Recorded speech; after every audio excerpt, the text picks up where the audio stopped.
तं सौवरा शिरसा. नमस्ते. गाता म्हटलं का?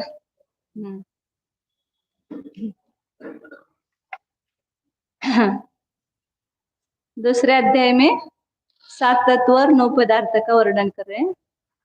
इसमें आश्रव तत्व का वर्णन किया. आश्रव किसको कहा, भावाश्रव किसको कहा?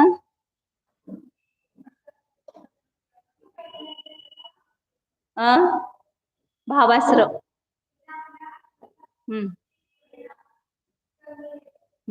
ज्या आत्म्याच्या परिणामाने कर्म येतात त्यास भावाश्रव म्हणतात.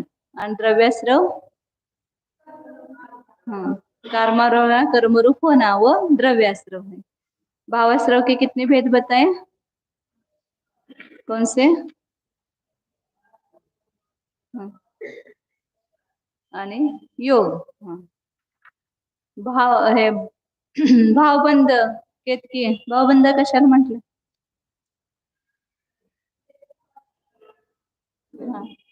तुम्हाला यांना विचारलं तुम्ही. जीवा चेतन परिणामाने, ज्या चेतन परिणामाने कर्मांचा बंध होतो त्यास भावबंध. और द्रव्यबंध किसको कहा?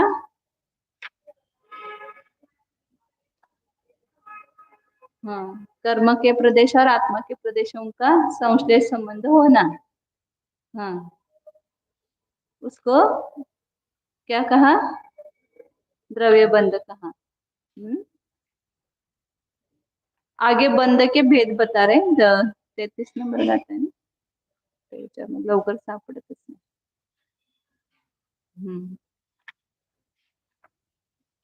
द्रव्याश्रव के कितने भेद बताए? द्रव्याश्रव के कितने भेद? बराबर है. मूल भेद 8 और उत्तर भेद 148. वो द्रव्याश्रव. ज्ञानावरणाधिक कर्मों की योग्य पुद्गलों का आना वो द्रव्याश्रव है. वो 8 और 148 प्रकार का है. बंध के अब भेद बता रहे आगे. 33 नंबर के गाता है. पैडिठिधि अणुभाग पदेश भेदादु चतुर्विधो बंधो.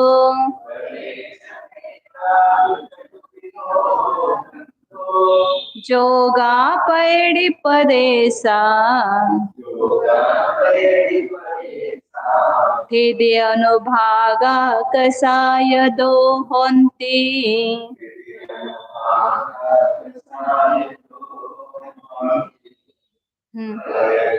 थिदि अनुभाग पदेश भेदादु चतुर्विधो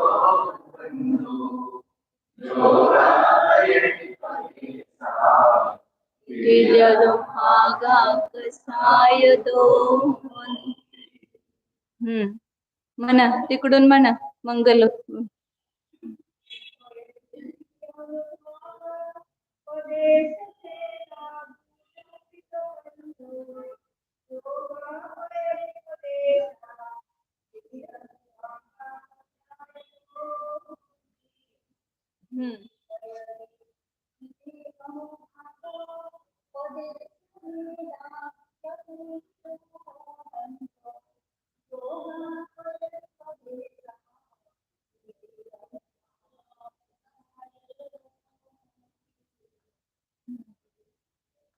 पुढं कोण आहे? चंदन भाभी म्हणा.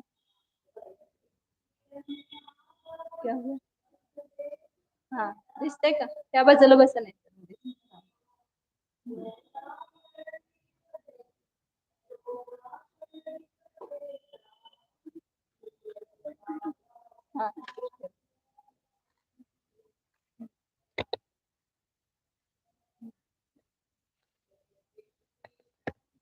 पैडिठिधि.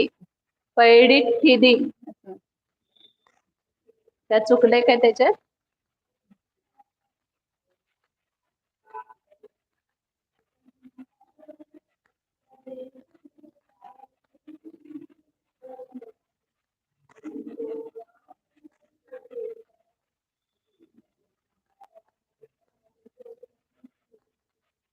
हम्म. चले काय इसमें बंध के भेद बताए हैं. चतुर्विधो बंधो, 4 प्रकार का बंध है. किस अपेक्षा से? पैडी, थिदी, अनुभाग और पदेश. प्रकृति बंध, स्थिति बंध, अनुभाग बंध और प्रदेश बंध. ऐसे द्रव्य बंध के भेद कहे जाएंगे. द्रव्य बंध, भाव बंध और द्रव्य बंध का है ना, उस द्रव्य बंध के 4 भेद होंगे.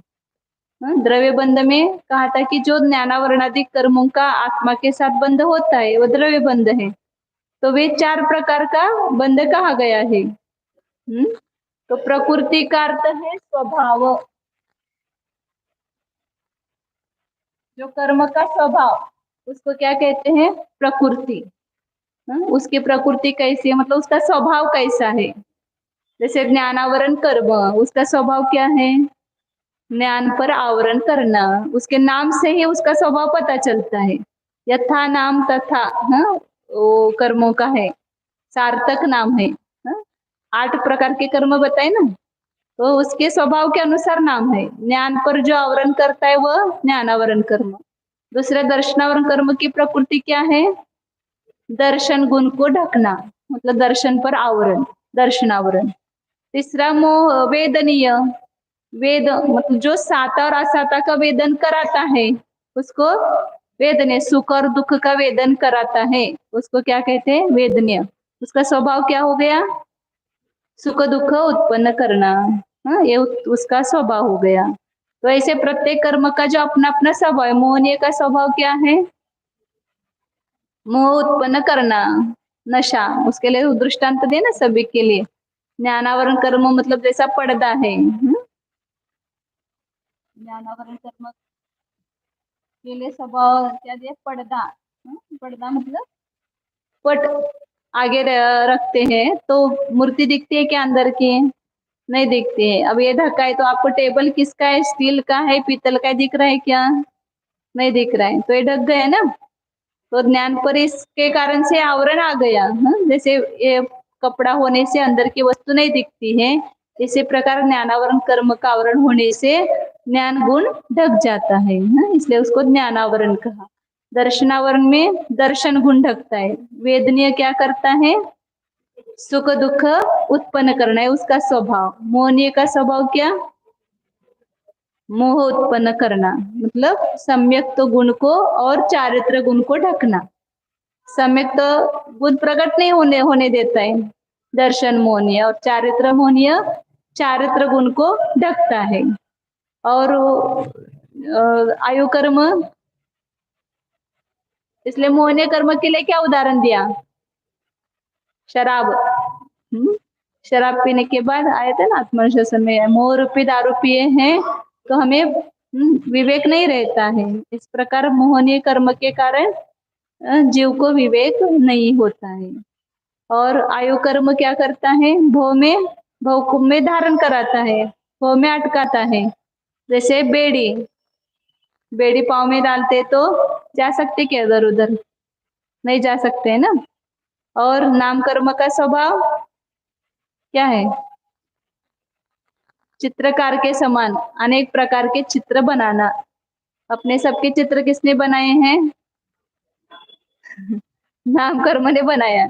हमें क्यों काला कलर दिया, हमें क्यों गोरा गोरा कलर दिया? भगवान को दोष देते हैं. भगवान ने हमको कैसा शरीर दिया है? तो भगवान ने नहीं दिया है. नाम कर्म जैसा हमने बांधा है उस नाम कर्म के अनुसार ये अनेक प्रकार के शरीर प्राप्त होते हैं. नाना प्रकार के शरीर. और गोत्र कर्म क्या करता है? उच्च और नीच कुल में पैदा करता है. और अंतराय कर्म दानादिक में विघ्न करता है. उसके उसके स्वभाव उसको कहते हैं प्रकृति. प्रत्येक कर्म का जो स्वभाव है उसको कहते हैं प्रकृति. इसलिए प्रकृति के फिर 8 भेद करते हैं, ज्ञानावरण दर्शनावरण ऐसे. वो प्रकृति बंध के भेद है. 8 मूल प्रकृति और 148 प्रकृति ऐसा बोलते हैं ना.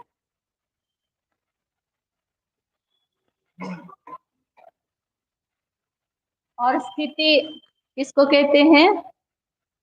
कर्म का आत्मा के साथ बंध होने के बाद जब तक कर्मावस्था उसकी रहेगी, उसकी जो काल मर्यादा, कितने काल तक रहा कर्म आत्मा के साथ, उसको कहते स्थिति बंध। मतलब ये स्थिति बंध भी कब निश्चित होता है? जब बंद करता है तभी। जब हमने ज्या वेळेला आपण कर्म बांधलं त्याच वेळेला काय होतंय, त्या कर्माची स्थिती पडते. कशामुळे पडते ते पुढे सांगणार आहेत कशामुळं. तीव्र कशा असेल तर जास्त स्थिती पडते, मंद कशा असतील तर कमी स्थिती पडते कर्माची. इसलिए जो जो कर्म उदय आ रहा है कर्म का, वो हमने पहले बांधा हुआ ही आ रहा है.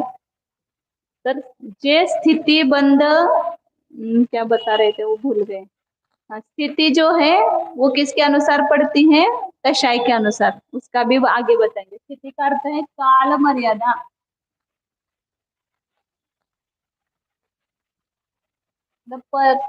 कर्म का आत्मा के साथ रहने का जो समय है, काल है, उसको स्थिति कहते हैं. कितने काल तक वो कर्म आत्मा के साथ बंद रूप से रहेगा, उसको काल स्थिति कहते हैं. और अनुभाग मतलब क्या है? उसके फल देने की शक्ति, फलदान शक्ति.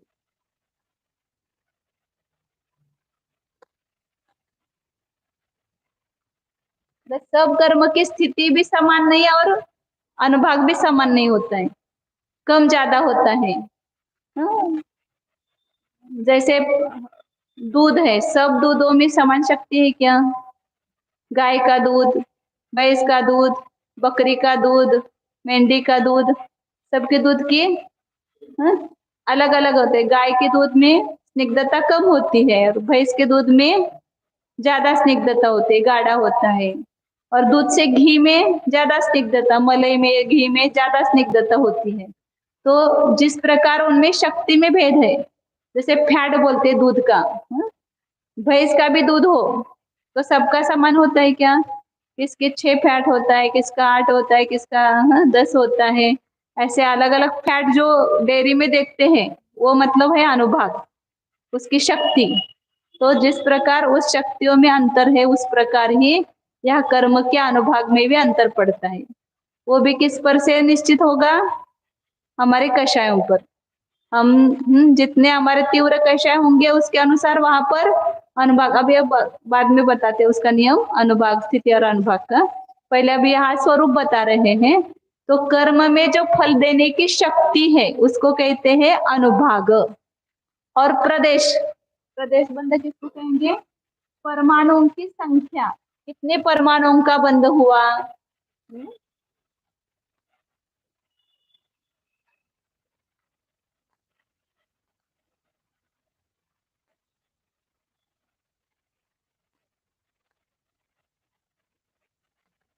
कर्म परमाणुओं का निरंतर जीव बंध कर रहा है. कितने कर्म परमाणुओं को हमने बांधा? हर समय समान नहीं बांधता है, अनंतानंत ही बांधता है, लेकिन वो अनंतानंत संख्या भी समान नहीं है. अभव्य राशि से अनंत गुना और सिद्ध राशि का अनंत भाग. इतने कर्म परमाणु हर समय कर्मान वर्गना, इतनी कर्मान वर्गना हर समय कर्म रूप से परिणमित होती है. इतने अभव्य जितने जीव है जगत में उसको अनंत से गुना करो. अभव्य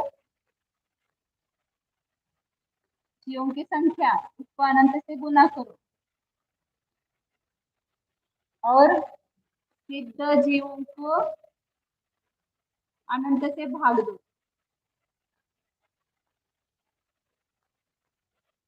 इतने अनंतानंत परमाणु हर समय आत्मा के साथ जुड़ जाते हैं, कर्म रूप परिणमन करते हैं. वो अनंत अनंत ही है. या अभव्य संख्या छोटी है, उसको अनंत से गुना किया तो उतना लब्ध आया. और सिद्ध ज्यादा है अनंत अनंत, तो उसको अनंत से भाग दिया तो उतने कर्म परमाणु, दोनों की संख्या एक ही है, उतने कर्म परमाणु हर समय बंधते, उसको ही प्रदेश बंध कहते हैं. परमाणुओं की संख्या बताई मैंने केवल. जैसे उदाहरण में अपने घर में मेहमान आते हैं। कर्म मतलब कौन है? मेहमान ही है ना। आपके घर में आ रहे हैं प्रत्येक समय में, पता नहीं है आपको, लेकिन और आते मेहमान तो कैसे आते हैं? अपना स्वभाव लेकर आते हैं कि छोड़ के आते हैं? जिसका जैसा स्वभाव है, किसी का गुस्सा करने का स्वभाव है, किसी का प्रेम करने का स्वभाव रहता है, कोई दयालु होता है, कोई बहुत झगड़ालू होता है। ऐसे सब हर प्रत्येक का स्वभाव भिन्न भिन्न रहता है ना। अपना भी एक स्वभाव है, दूसरे का स्वभाव है। तो स्वभाव लेकर ही मेहमान अपने घर में आते हैं, और स्वभाव लेकर के आते हैं तो उसको कहेंगे प्रकृति। और आते हैं तो निश्चित करके आते हैं कि हम कितने दिन रहेंगे आपके घर। 8 दिन के लिए हम आए हैं आपके घर, या 4 दिन के लिए आए हैं, या 10 दिन के लिए आए हैं, 1 महीने के लिए आए हैं, कितने दिन आए हैं? ये सब अतिथि आए ना आपके घर, कितने दिन के लिए पता नहीं। तो स्थिति उसको कहते हैं, स्थिति कितने काल रुकेंगे।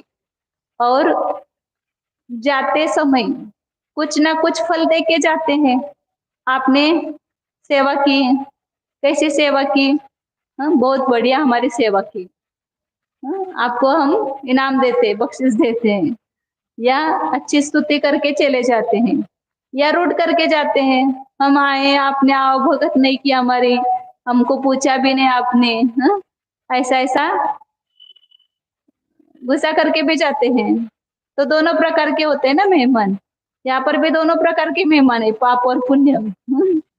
पाप जाएगा तो तकलीफ दे करके, पुण्य जाएगा तो आपको अच्छा फल दे के जाएगा। तो इसलिए उसको कहते हैं अनुभाग। उसकी जो फल दिया उसने, उसको अनुभाग कहते हैं। और कितने मेहमान आए? 4 आए, 8 आए, 10 आए, तो वो संख्या उनकी मेहमानों की वो क्या हो गया? प्रदेश बंद। ऐसे याद रखो, मेहमान आए, कितने आए, वो प्रदेश बंद हुआ। वो अपना स्वभाव लेकर आए, वो प्रकृति बंद। वो कितने काल अपने घर रहेंगे, वो स्थिति बंद। और जाते समय क्या फल देकर जाएंगे, वो अनुभाग बंद। इस प्रकार ये कर्म भी अपने घर के आत्मा के मेहमान है। वे भी आते समय अपना स्वभाव लेकर के आते हैं, और अपनी स्थिति भी लेकर के आते हैं, और अपना अनुभाग भी लेकर के आते हैं कि कितना फल देंगे, ज्यादा तीव्र देंगे, मंद देंगे, कैसा फल देंगे, ये सब दे करके जाते हैं। और प्रदेश कितने परमाणु, हर समय योग के निमित्त से योग होता है, हर समय योग हो रहा है, मतलब आत्म प्रदेशों का हलन चलन हो रहा है, तो उसके अनुसार वहां पर प्रदेश बंद होता है। अभी यहाँ आगे बताएंगे उसको, ये 4 बंद के भेद बताए। अब आगे ये इसमें से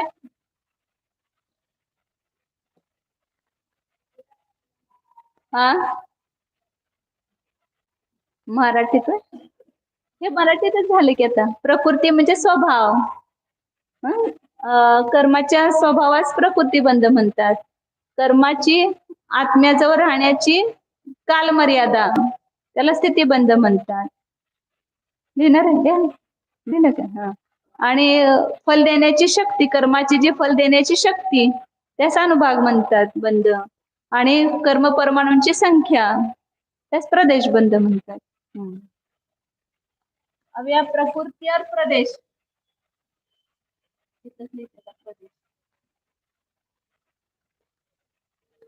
ये बंध किसके निमित्त से होता है? इसका कारण है योग,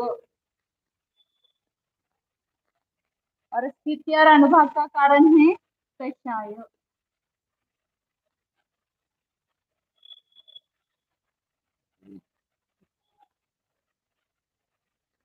जोगा पैडिपदेसा हिदी अनुभागा कसाय दो होती।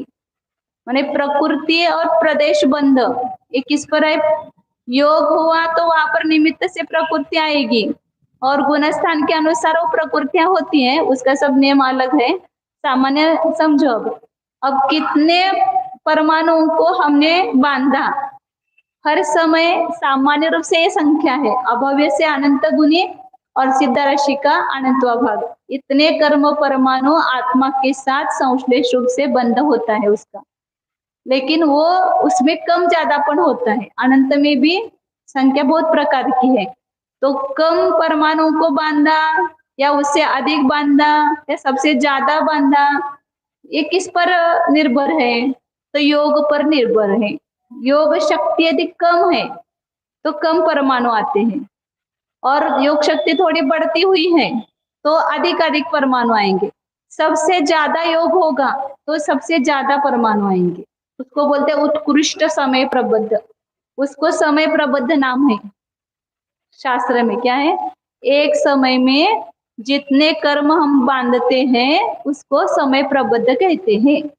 एका समयात जेवढे परमाणु बांधतो त्यास समय प्रबद्ध म्हणतात।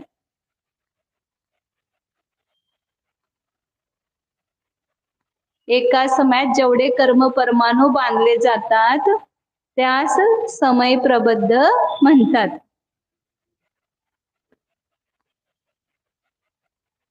तो समय प्रबद्ध में कभी परमाणु कम कभी ज्यादा आते हैं, ये किस पर है? तो योग कम हुआ तो कम आएंगे, योग ज्यादा हुआ तो ज्यादा आते हैं। ज्यादा परिस्पंदन हुआ आत्मा प्रदेशों का तो उसमें शक्ति ज्यादा होगी। जैसे उदाहरण लिया कि जो लोहे का पिंड है, गरम लोहे का पिंड, उसको पानी में डालते तो पानी को आकर्षण करके लेता है, पाणी खेचून घेतो की नाही, तो लोखंडाचा गळा। आता तो किती पाणी खेचून घेणार? गरम किती असेल त्याच्यावर ना। जितना गरम होगा, ज्यादा गरम होगा तो ज्यादा पानी खींचेगा, कम गरम होगा तो कम, उससे कम गरम होगा तो और कम।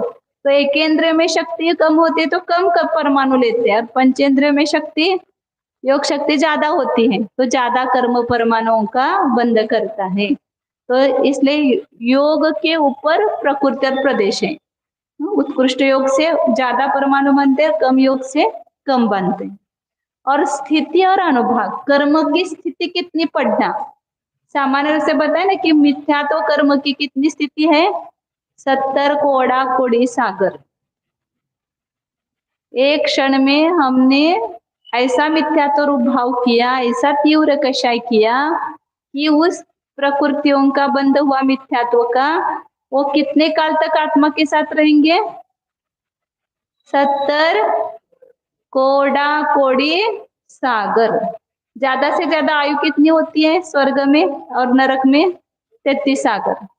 स्वर्ग में तो 31 के ऊपर मिथ्या दृष्टि नहीं जाता है, तो 31 सागर, और नरक में 33 सागर। तो कितने भव होंगे 70 कोड़ा कोड़ी सागर में? असंख्यात भव हो जाएंगे। सागर के तो असंख्यात नहीं होंगे, संख्यात भव होंगे।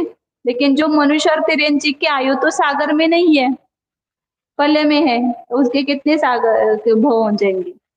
बहुत असंख्यात भव हो जाएंगे। क्योंकि अपने यहाँ तो मनुष्य की आयु 50 साल 100 साल और उससे भी अल्प होती है, अंतर्मूर्त भी होती है। तो उतने मतलब असंख्यात भव पहले बांधा हुआ कर्म अभी भी अपने पास है। क्योंकि उसकी स्थिति कितनी है? 70 कोड़ा कोड़ी सागर है, 33 कोड़ा कोड़ी सागर, 40 कोड़ा कोड़ी सागर। तो वो स्थिति उत्कृष्ट बांधी तो इतने काल रहेगा। लेकिन हमने यदि उत्कृष्ट स्थिति नहीं बांधी तो इतने साल तक नहीं रह सकता है। तो स्थिति कम बांधने के लिए हमें क्या करना पड़ेगा? कषायों की मंदता करनी पड़ेगी। कषाय समझ में आता है ना? जो अपन गुस्सा करते हैं, मान कषाय करते हैं, लोभ कषाय करते हैं, सब क्या है? कषाय है। और ये कषाय जितना हम ज्यादा करेंगे उतनी स्थिति उसके कर्म की ज्यादा पड़ेगी, और कम करेंगे तो राग करेंगे तो भी तीव्र राग करेंगे, विषय संबंधी राग। लोभ कषाय है ना, लोभ पाप को बाप बखाना। लोभ खाली क्रोध ही कषाय नहीं है, लोभ भी कषाय है। जो परिग्रह के प्रति आसक्ति, जो अन्य अपने जो स्त्री पुत्र मित्र आदि के प्रति जिसको आसक्ति कहते हैं ना, मतलब वही मेरा प्राण है, उसके बिना मेरा अस्तित्व ही नहीं है, ऐसा जो आसक्ति है उनके प्रति, वो तीव्र आसक्ति कही जाती है। घर में रहते तो एक में के बारे में स्नेह होना वो बात अलग है, लेकिन यदि ज्यादा आसक्ति है तो ज्यादा अपना तीव्र स्थिति बंद होगा, और कम कषाय होंगे तो स्थिति बंद कम। पुण्य और पाप दोनों प्रकृतियों का नियम क्या कहा, तीव्र विशुद्ध परिणाम से स्थिति कम पड़ती है और संश्लेष परिणाम से ज्यादा पड़ती है। इसलिए हमें क्या करना चाहिए, संश्लेष करना चाहिए ज्यादा। तो हम हाय हाय हाय हाय कर रहे हैं तो उससे घात किसका हो रहा है, हमारा घात हो रहा है ना। दूसरों पर हमने कषाय किया लेकिन घात किसका हुआ, हमारा खुद का हुआ। ऐसे कर्म हमने बांधे तीव्र। अब सीता को जो उदय आया उसी भाव में बांधा था क्या, कितने भाव पहले उन्होंने बांधा था और उस भाव में उसको उदय में आया। अंजना सुंदरी को कितने भाव पहले उसने बांधा था, फिर उसको उस भाव में उसका उदय आया। तो हम जो भी फल मिलता है वो हमारा ही किया हुआ है, दूसरे ने कुछ किया हुआ नहीं है। आज हमें कोई वो कर्माचं जे उदय आलेला आहे त्याच्यामध्ये दुसरा कोणी निमित्त झाला की आम्ही दोष कुणाला देतोय, त्याने तो मला इतका त्रास देतोय, परंतु आज तो का मला त्रास देतोय, तो मी तशा कशायनं ते कर्म बांधले तेवढे त्याचे अनुभाग पण आणि त्याची स्थिती पण तशी मी बांधलेली आहे त्यावेळेला, आणि म्हणून तो आज उदय आला, त्याला निमित्त तो व्हायला लागलाय।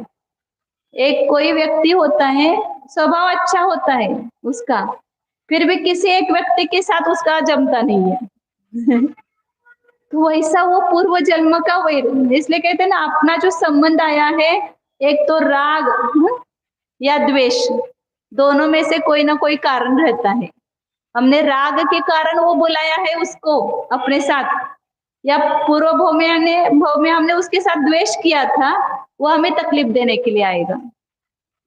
दोनों में से कोई ना कोई कारण अपने संयोग होने का रहता है। उन्होंने कधी कधी वडिलांचं आणि मुलाचं पण जमत नाही, वैरी सारखं बघतात एकमेकाला, ते वैरीच जन्माला आलेला असते, तो ते त्रास देण्यासाठी, तसं म्हणजे त्या कर्माचा फळच ते असते। तो इसलिए कभी भी दूसरों को दोष देना नहीं। जैन धर्म में दूसरों को दोष देना ये सबसे बड़ा अपराध कहा है। जो भी मिलता है वो हमारे परिणामों का ही फल है, दूसरों का कोई भी दोष उसमें नहीं होता है। सीता को जब इतनी तकलीफ हुई, रामचंद्र ने उसको वनवास में छोड़ा, तो सीता ने क्या उत्तर दिया, कि मुझे छोड़ दिया तो ठीक है और मेरे कर्म का उदय, उनका कोई दोष नहीं है। उन्होंने मुझे छोड़ा तो उनका कोई दोष नहीं है, मैंने ऐसे कोई पाप कर्म किया है जिसके कारण से मुझे जंगल में जाना पड़ा, लेकिन जैसे रामचंद्र जी ने मुझे छोड़ा वैसे धर्म को नहीं छोड़ना, इतना उन्होंने वहां पर संबोधन दिया। तो जंगल में भी रहते हुए भी उन्होंने दूसरों को दोष नहीं दिया। अंजना ने भी अपने पति को, सास ससुर को, किसी को दोष नहीं दिया, उनका कुछ भी दोष नहीं है, मेरा दोष है, मैंने ऐसा कुछ कर्म किया है पूर्व जन्म में, इसलिए मुझे उसका उदय आया है। तो इसलिए क्या समझना है यहाँ पर, एक कर्म की स्थिति और अनुभाग जो पड़ा है, जो हमें कर्म तीव्र फल दे रहा है अभी, तो वैसे तीव्र कषाय से हमने उसको बांधा है, तीव्र संश्लेष परिणाम। अभी भी देखो ना, कुछ व्यक्ति ऐसे, अब सबका अन्वेषण करते जाओ कि कितना अंतराय डालते हैं। सब इतने लोग ज्ञान का लाभ लेने वाले थे, हमने अंतराय डाल दिया, तो कर्म बांध लिया कि नहीं बांध लिया, ऐसे बांधते हैं। और उदय जब आएगा तब उसको कुछ नहीं मिलेगा। हम बार बार लाभ लेना चाहते हैं लेकिन ले नहीं पाते हैं। क्यों नहीं ले पाते हैं, क्योंकि हमने ऐसे पूर्व जन्म में अंतराय किया है कितने लोगों को। तो ये सब अपने अपने परिणामों का फल भोगना ही पड़ता है, इसलिए पूर्व में बांधा है वो अभी उदय में आ रहा है, और अभी जो हम करेंगे उसका फल वैसा बांधेंगे। इसलिए हमें अब सावधान होना है, अब जागरूक होना है कि हमारे परिणामों के अनुसार ऐसा एक कोई बैठा है शत्रु हमारा, कि उसकी हलचल हमारे परिणाम के अनुसार होती है। तो हमें अपने को सावधान करना है कि वो आकर के हमें आक्रमण न करे हमारे ऊपर। इसलिए परिणाम इतना सावध करना है कि मुझे कुछ भी अंतराय नहीं बांधना है, किसी को भी संयम में बाधा नहीं डालना है, किसी को भी धर्म में बाधा नहीं देनी है, सबको अच्छे कार्य के लिए अनुमोदना देनी है। दान में अंतराय नहीं करना, ज्ञान में अंतराय नहीं करना। हाँ? कोई जा रहा है, समझो दो है देरानी जेठानी, अब वो चाहते हैं कि मैं शास्त्र में जाऊं, उसको बोलना तुम जाओ शास्त्र में, मैं संभालती हूँ, तुम जाओ। मतलब किसी को भी रोकना नहीं। जो जितना दूसरों को अनुमोदना देगा उसके जीवन में वो अपने आप मिलेगा उसको। इसलिए क्या कहते हैं कि स्थिति और अनुभाग कर्म का किसके द्वारा बांधा जाता है? कषाय से। तीव्र कषाय से तीव्र ज्यादा स्थिति, मंद कषाय से कम स्थिति पड़ती है। पुण्य और पाप दोनों प्रकृतियों की। केवल 3 आयु कर्म ऐसे हैं, मनुष्यायु, देवायु और तिर्यंचायु, कि तीव्र मतलब विशुद्धि परिणाम करेंगे हम तो उसकी स्थिति ज्यादा पड़ेगी और संश्लेष परिणाम से कम पड़ेगी 3 आयु की। अपन कहते हैं ना मनुष्य आयु ज्यादा है तो कितना भाग्यवान है, तो उतना ज्यादा आयु लेकर के आया है। तो अभी और कोई अल्प आयु लेकर के आया है तो पूर्व भाव में उसने कैसे बांधी वो आयु? संश्लेष परिणाम से बांधी है, ज्यादा विशुद्ध परिणाम से नहीं बांधी। इसलिए अल्प आयु में ही उसकी मृत्यु हो जाती है, आयु छोटी बांधता है। तो इसलिए क्या कहा? संश्लेष परिणाम से स्थितिबंध ज्यादा होता है और विशुद्ध परिणाम से आपको ऐसा नहीं होता।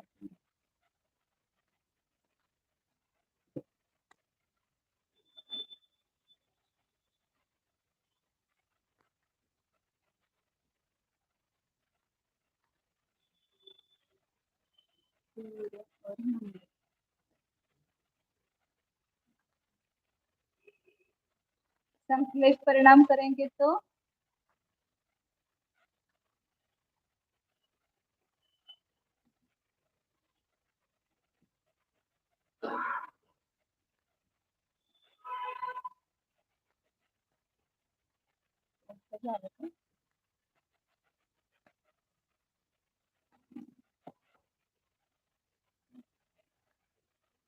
संश्लेष परिणाम से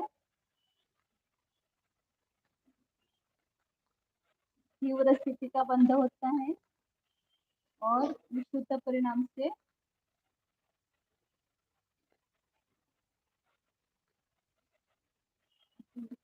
उत्कृष्ट स्थिति बनती है और विशुद्ध परिणाम से कम विजय स्थिति।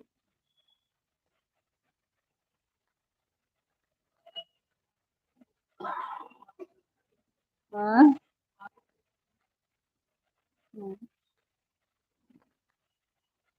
इसमें वो 117 प्रकृति लगाएंगे और 3 आयु जो है वो इसका लगा, ये सामान्य नियम बताए मैंने। 3 आयु मतलब कौन सी बताई थी? मनुष्यायु, तिर्यंचायु और देवायु। इसका उल्टा होगा। हाँ? इधर लिखती हूँ। 3 आयु, इसका संश्लेष परिणाम से क्या होगा? कम बंध होगा और विशुद्ध परिणाम से उत्कृष्ट बंध होगा, मतलब ज्यादा।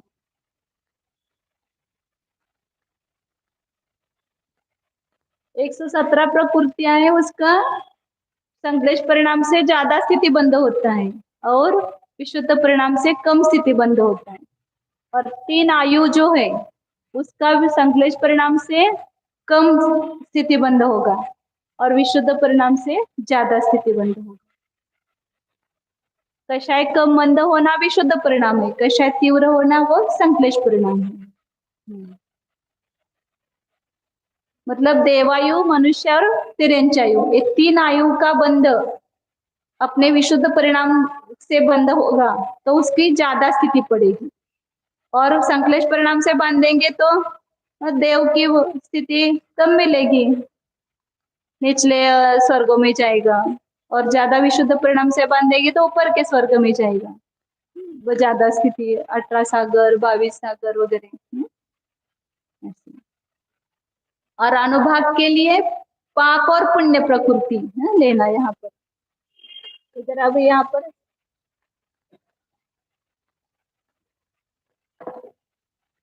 अनुभाग लेंगे तो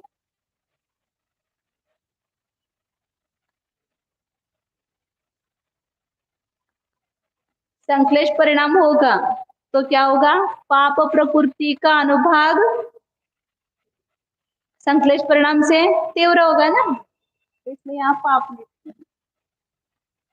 और पुण्य प्रकृति का अनुभाग कम पड़ेगा संश्लेष परिणाम से, और विशुद्ध परिणाम से पाप प्रकृति का अनुभाग कम पड़ेगा और पुण्य प्रकृति का अनुभाग ज्यादा पड़ेगा। क्या समझ में है? इधर पुण्य लिखा और इधर पाप लिखा। अनुभाग बंध के लिए नियम, पहला जो नियम बताया था वो किसके लिए? स्थिति बंध। किसी भी कर्म की स्थिति पाप रूप ही कही है, इस 3 आयु को छोड़ करके। पुण्य को भी भोगना है तो जल्दी जल्दी मिल जाए तो अच्छा है ना। ज्यादा स्थिति बांधेंगे तो उतनी देर तक उसका उदय मिलेगा, और कम स्थिति बांधेंगे तो जल्दी उदय में आकर के हमें फल मिलेगा। तो इसलिए स्थिति सब पाप रूप है, लेकिन अनुभाग के लिए नियम क्या है कि संश्लेष परिणाम करते हैं तो पाप प्रकृतियों का ज्यादा अनुभाग बांधा जाता है और पुण्य प्रकृतियों का कम अनुभाग होगा, फल कम मिलेगा। और विशुद्ध परिणाम से पाप प्रकृति की अनुभाग कम होगा और पुण्य प्रकृति का अनुभाग ज्यादा मिलेगा। इसका मतलब यहाँ ज्यादा मिलेगा।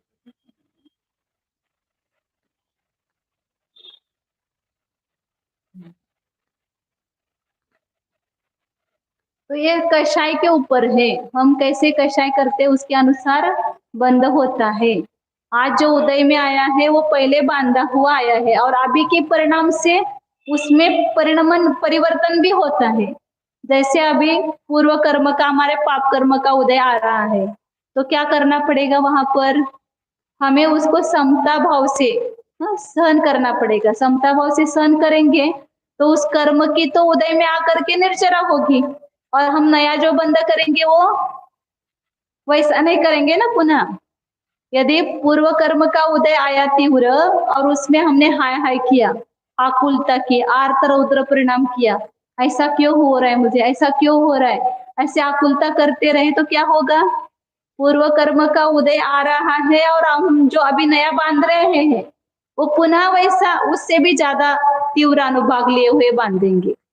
इसलिए वर्तमान में पूर्व कर्म के उदय में समता भाव धारण करना ये अपना कर्तव्य है। अपना यदि भला चाहते हैं हम, जर आपल्याला आपलं चांगलं करायचं असेल तर काय करायला पाहिजे? आम्हीच किती सहन करायचं, सगळ्यांचा प्रश्न असतोय। दुसऱ्याने काय नाही, आम्हीच फक्त सहन करायचं।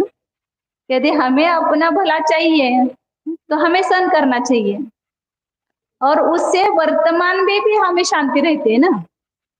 समजा कर्माचा उदय आला, आम्ही जास्त आकुलता केली, हाय हाय केला, असं का मला करतात सगळीजण, असं मला का त्रास देतात, असं आपण समजा त्रास हे करून घेतला आपण त्रागा, वर्तमानात आपणच दुःखी है ना।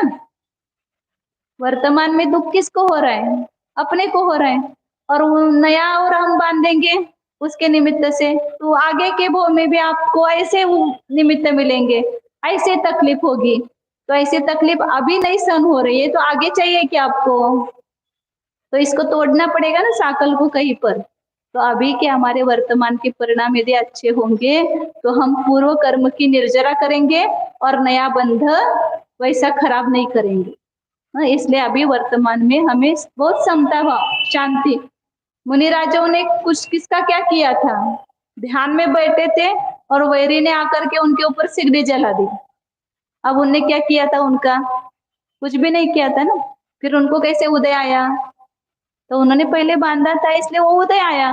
तो वो कैसा सहन कर रहे हैं? जग सिगड़ी जलाने दो, शरीर जल जाएगा, मैं नहीं जलूंगा, और उसको सहन करते हैं तो उनकी कर्म के निर्जरा होकर के मोक्ष को प्राप्त होते हैं। इसलिए यहाँ पर बंध का स्वरूप बताते हुए आचार्य बता रहे हैं कि स्थिति और अनुभाग बंध कषाय से होता है और प्रकृति और प्रदेश योग से होता है। तो हमें प्रत्येक समय में इसका ध्यान रखना चाहिए। अब आगे संवर का बता रहे हैं। भाव संवर और द्रव्य संवर 34 नंबर की गाथा।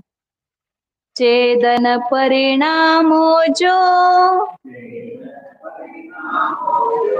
कम्मसासव निरोहणे हेऊ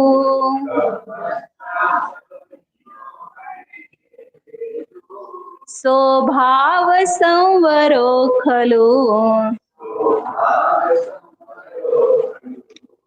सौवासव निरोहणे अण्णो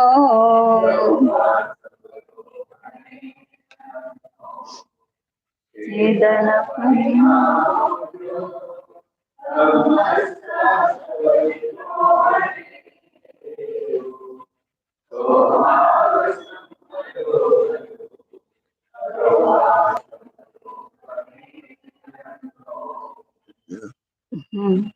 म्हणा प्राजक्त म्हणा जोरात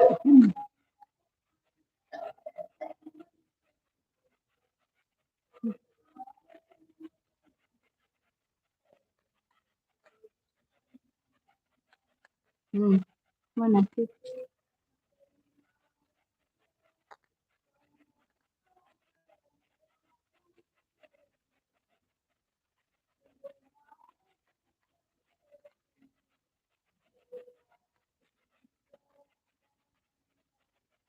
वासव रोहणे आणणं एवढंच आहे, त्याच्यात निरोहणे आहे का? चालते दोन्ही पण तसं म्हणा.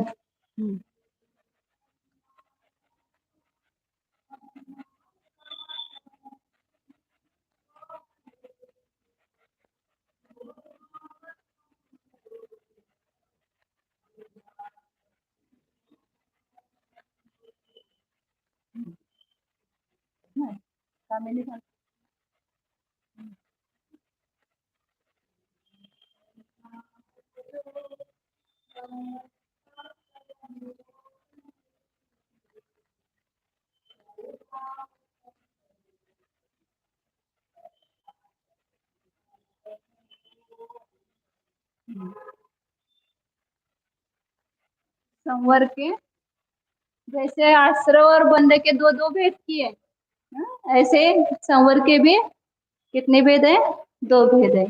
क्यों? क्योंकि जीव की पर्याय और पुद्गल की अजीव की पर्याय को ही यहाँ पर आश्रव बंध संवर निर्जर और मोक्ष कहा है. तो दोनों की भी पर्याय आएगी, तो वहां जो जीव की पर्याय होगी उसको भाव संवर कहेंगे और पुद्गल की पर्याय को द्रव्य संवर कहेंगे. संवर का अर्थ क्या है? आश्रव निरोध संवर.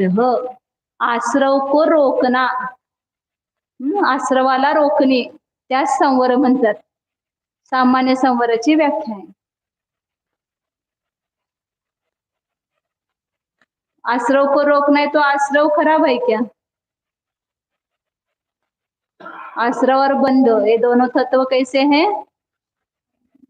दुख रूप है, दुख कारक है, जीव को संसार बढ़ाने वाले हैं, इसलिए हेय तत्व है, छोड़ने योग्य है आश्रव और बंध. और संवर और निर्जरा कैसे है? उपादेय. इसलिए संवर मतलब आश्रव को रोकना, ये अच्छा कार्य है और वो केवल मोक्ष मार्ग में ही हो सकता है. संवरापासूनच मोक्ष मार्गाला प्रारंभ होतो. जोपर्यंत संवर नाही तोपर्यंत मोक्ष मार्ग नाही, धर्म नाही. म्हणून संवर वास्तविक धर्म आहे. चौथ्या गुणस्थानामध्ये संवर प्रारंभ होतो, पहिल्या गुणस्थानामध्ये संवर नहीं. तो पहले ही कहा था कि जब कर्म से छुटकारा पाना है, कर्म का आश्रय और बंध हो रहा है अपने पास, तो उसको छुटकारा पाना है तो पहले क्या करना पड़ेगा? नाव में पानी बढ़ रहा है तो क्या करना पड़ेगा? उस नाव को पहले छेद को बंद करना पड़ेगा ना. उसके बिना धूल आ रही है घर में बहुत, तो उससे पहले क्या करना पड़ेगा? सब दरवाजे बंद करने पड़ेंगे. दरवाजे खुले रहेंगे तो धूल बहुत आएगी और जमेगी. इसलिए घर को साफ करने के लिए पहले सब खिड़कियां और दरवाजा लगा लो. इसी प्रकार अपने आत्मा को स्वच्छ बनाना है, निर्मल बनाना है, कर्म मल से रहित बनाना है, तो पहले क्या करना पड़ेगा? उसके जो कर्म आने के द्वार है उसको बंद करना पड़ेगा। उसके बिना अपना आत्मा शुद्ध नहीं हो सकता है। तो कर्म आने के द्वार क्या है? मिथ्या, रति, प्रमाद, कषा और योग। इसको रोकना, ये भाव संवर है। मतलब जिन परिणामों से, जो चेतन परिणामों, जो आत्मा का परिणाम कैसा है? कम्मस आसव निरोहने हेतु, कर्म के आश्रव को रोकने में कारण है। में कर्म का आश्रव जिस परिणाम के द्वारा रुकता है, उस परिणाम को भाव संवर कहते हैं। आत्म्याच्या ज्या परिणामाने कर्माचा आश्रव थांबतो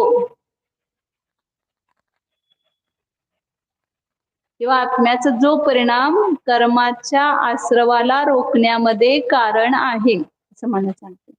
आत्म्याचा जो परिणाम कर्माच्या आश्रवाला रोखण्यामध्ये कारण आहे,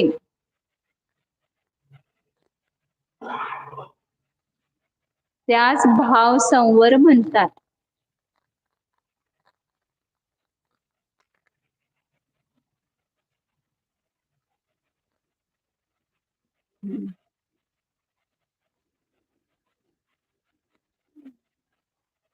आणि दुसरा द्रव्य संवर कशाला म्हणायचं? कर्माचा आश्रव रुकणं, थांबणं। कर्माचा आश्रव थांबणे, त्यास द्रव्य संवर म्हणतात।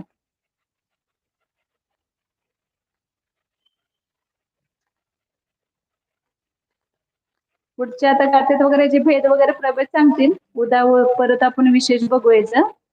भाव संवर कौन से परिणाम है आत्मा के, जिसके कारण से कर्म रुकते हैं, ऐसे कौन से परिणाम है? इसकी जिज्ञासा होनी चाहिए ना, जिसके निमित्त से हमारा कर्म रुकेगा, मतलब हमारा आश्रव रुकेगा। ऐसे कौन से परिणाम है? वो परिणाम हमें करना पड़ेंगे। ते परिणाम आपण केले तर आपला आश्रव थांबणार आहे। तर अशा परिणामांना आपण उद्या समजून घेऊ। ओम जानिए यह मैं शुद्ध चैतन्यमय जीव ही हूँ। स्वतःला ओळखा। आजपर्यंत आपण स्वतःलाच ओळखले नाही। मी कोण आहे? मैं कौन हूँ? मैं एक जीव द्रव्य हूँ। इस मेरे जीव द्रव्य का अन्य किसी द्रव्य के साथ किसी प्रकार का संबंध नहीं है।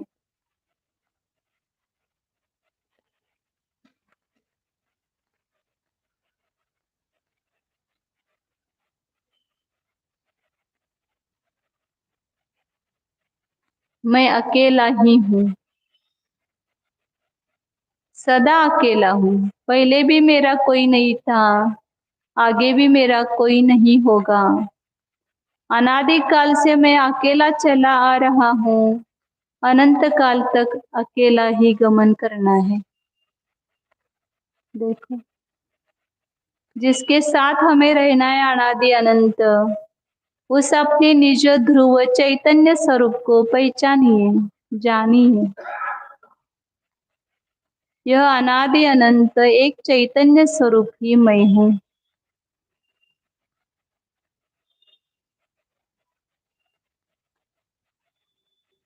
जो इस पर्याय में मिला है वो इस पर्याय में ही छूट जाएगा।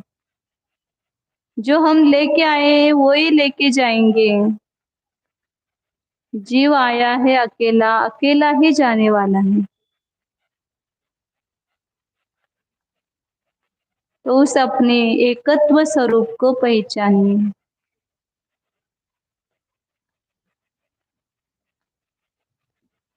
शुद्ध चैतन्य सत्ता स्वरूपोऽहम्, ज्ञानानंद स्वरूपोऽहम्, एकत्व विभक्त स्वरूपोऽहम्, निर्मम स्वरूपोऽहं शुद्धोऽहम् एकोऽहम् ध्रुवोऽहम्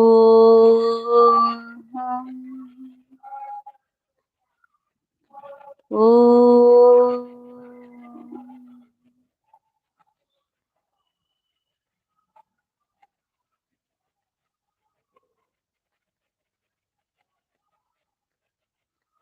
विसर्जन नमो अरिहन्ताय नमो सिद्धाणं नमो आयर्य